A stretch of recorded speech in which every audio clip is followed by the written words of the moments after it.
રાજકોટનું Hirasar airport કે જેને આજથી શરૂ કરવામાં આવશે। આજે સવારે 10:20 રાજકોટ એરપોર્ટ શરૂ કરાશે।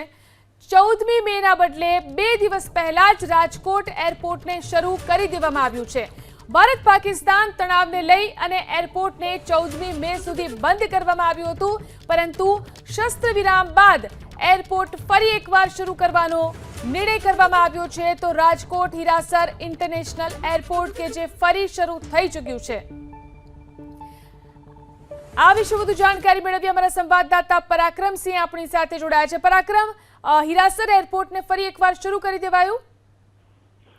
ચોક્કસ સૌરાષ્ટ્ર માટે સારા સમાચાર કહી શકાય। યુદ્ધ વિરામ બાદ એરપોર્ટ ઓથોરિટી દ્વારા અત્યારે જાહેરાત કરવામાં આવી છે। પ્રથમ ફ્લાઇટ જે ઉડાન ભરશે થોડી જ વારની અંદર, અને જે સિવિલિયન માટે જે એરપોર્ટ બંધ કરવામાં આવ્યું હતું યુદ્ધની પરિસ્થિતિને લઈને, હવે એરપોર્ટ ઓથોરિટીના જે ડાયરેક્ટર છે તેમના દ્વારા જાહેરાત કરવામાં આવી છે।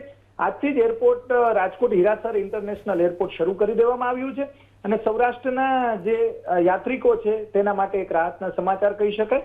બીજી તરફ વેકેશનનો સમય પણ ચાલે છે, ત્યારે અનેક યાત્રિકો દેશ વિદેશમાં જતા હોય તેના માટે પણ રાહતના સમાચાર છે, અને 15 તારીખ સુધી બંધ રાખવામાં આવ્યું હતું। 15 તારીખથી ફ્લાઇટ શરૂ થાય તેવી જાહેરાત કરવામાં આવી હતી।